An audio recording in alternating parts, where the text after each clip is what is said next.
Hello friends, welcome back to my channel. ये video do matter service के episode 14 का Hindi explanation है। तो अगर आप इंटरेस्टेड है तो वीडियो को आगे तक देखते रहें।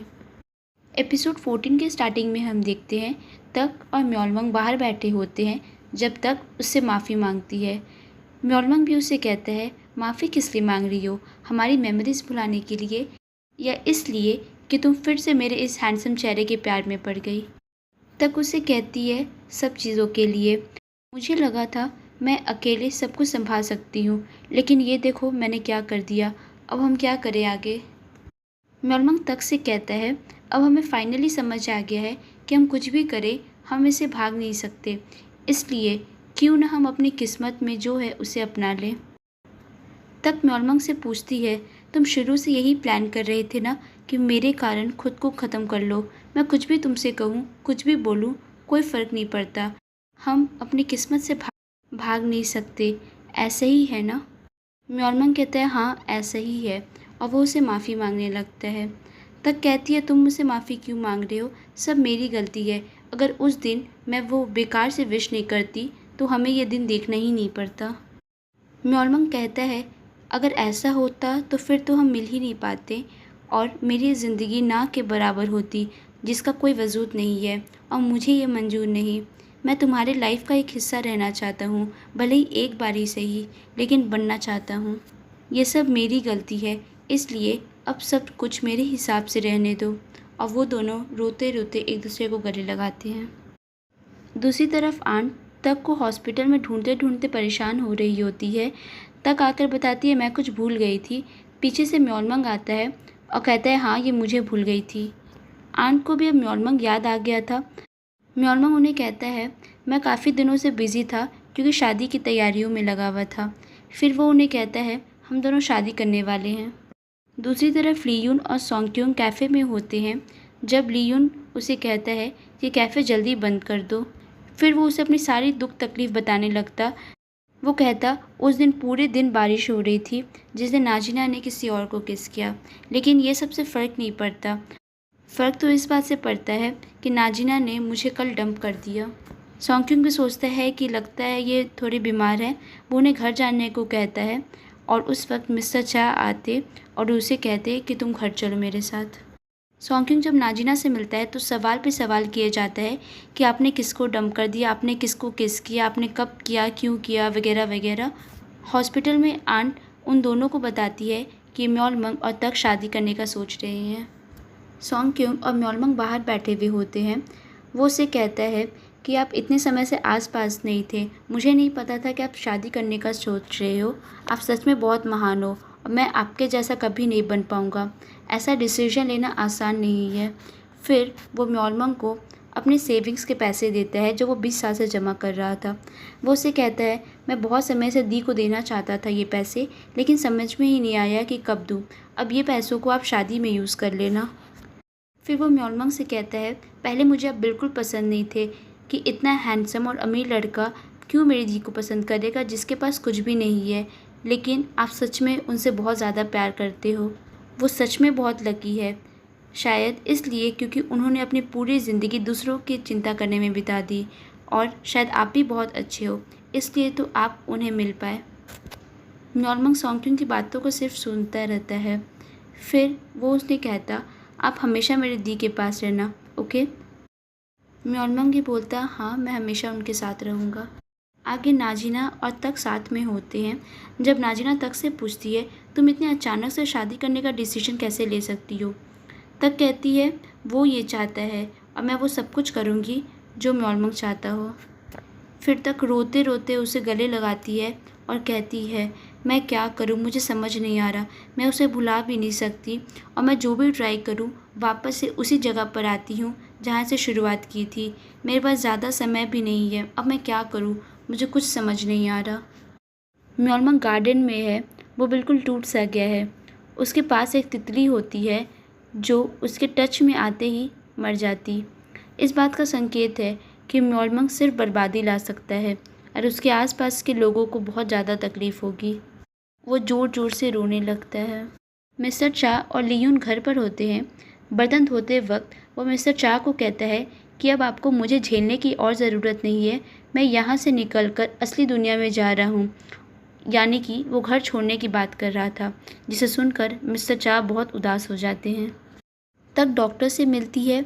वो उन्हें कहती है कि मैं बायोप्सी अभी नहीं करवा सकती क्योंकि आपने मुझे कहा था कि ये डेंजरस है। डॉक्टर उसे कहते हैं हाँ मैं समझ रहा हूँ क्योंकि तुम बहुत जल्द शादी करने वाली हो, लेकिन मैं चाहता हूँ कि इसके बाद तुम जल्द से जल्द बाकी के टेस्ट करा लो ताकि अपने बाकी की उम्र तुम खुशी खुशी बिता सको। सॉन्ग नाजिना को बताता है कि दी घर जाने को कह रही है, जिसके कारण आंट बहुत ज़्यादा परेशान है। नाजिना उसे कहती है तुम ये सब की टेंशन मत लो, मैं रिस्पॉन्सिबिलिटी लूँगी, इसलिए उसे जो करना है, उसका दिल जो चाहता है उसे करने दो ताकि बाद में उसे पछतावा ना रहे। उसके लिए भी ये सब बहुत मुश्किल होगा, उसे बहुत ज़्यादा डर लग रहा होगा। उसी वक्त लियून का कॉल आता है, वो उसे मिलने के लिए बुलाता है। सॉन्ग नाजिना को कहता है तुम भी ऐसा कुछ मत करना जिसे बाद में तुम्हें पछतावा हो। फिर तक और म्योलमंग हॉस्पिटल रूम में होते हैं। म्योलमंग भी वहीं होता। वो उससे मजाक करते हुए कहता तुम इतनी परेशान क्यों हो, तुम इतनी सैड हो मुझसे शादी करने की वजह से?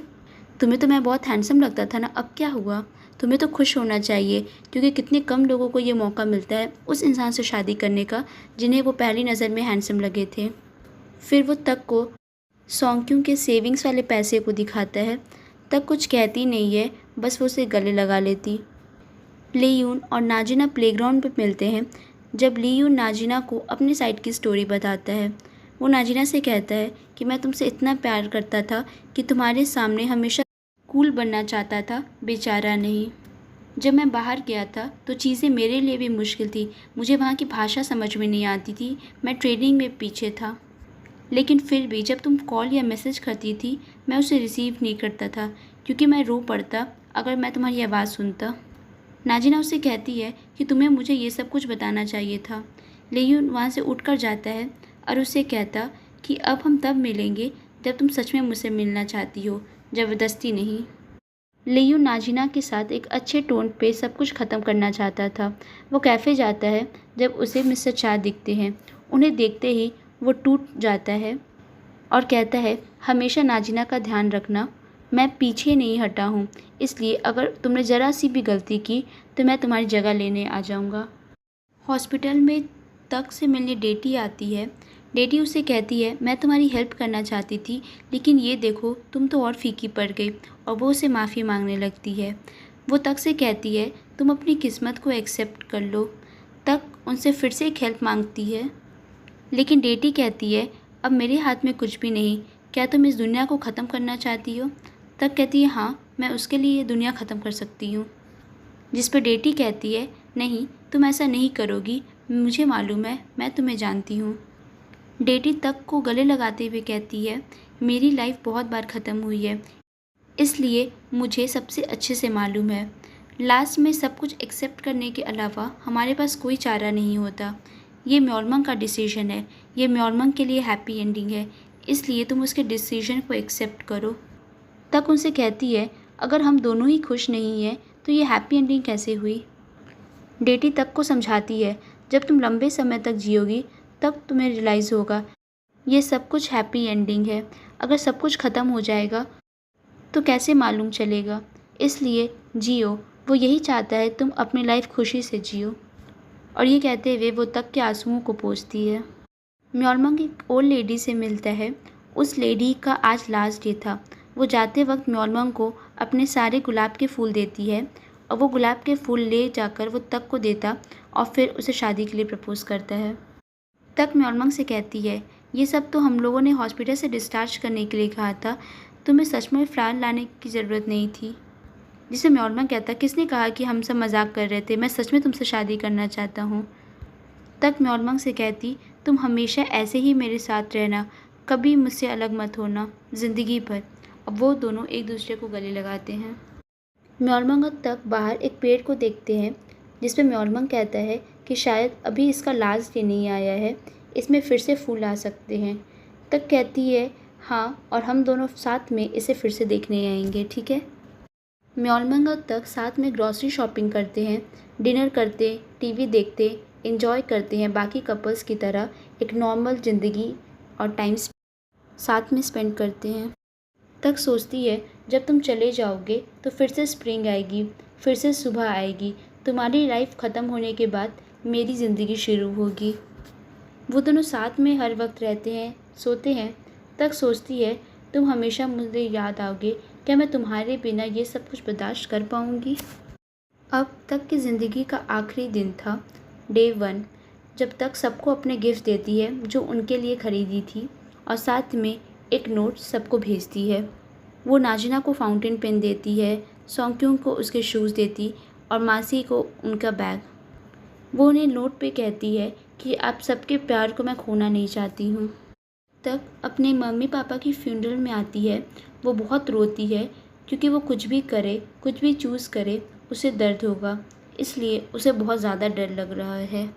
म्योलमंग बाहर तक का वेट कर रहा होता है। जब उसे पूछती है कि तुम मेरा पीछा कर रहे थे क्या, तो म्योलमंग कहता है हाँ, जब से तुमने जन्म लिया है तब से मैं तुम्हारा पीछा कर रहा हूँ, क्योंकि मैं तुम्हें पसंद करता हूँ और मैं नहीं चाहता कि एक भी मोमेंट मैं तुम्हारे बिना मिस करूँ। म्योलमंग तक को लाइब्रेरी लेकर आता है। वो उसे कहता है जो शब्द हम यूज़ नहीं करते वो भी गायब होने लगती है, लेकिन कुछ शब्द हैं जो कभी गायब नहीं होती, जैसे तुम्हारा नाम दोंगक्योंग, जिसका मतलब है तारीफ़, ये कभी गायब नहीं होगी।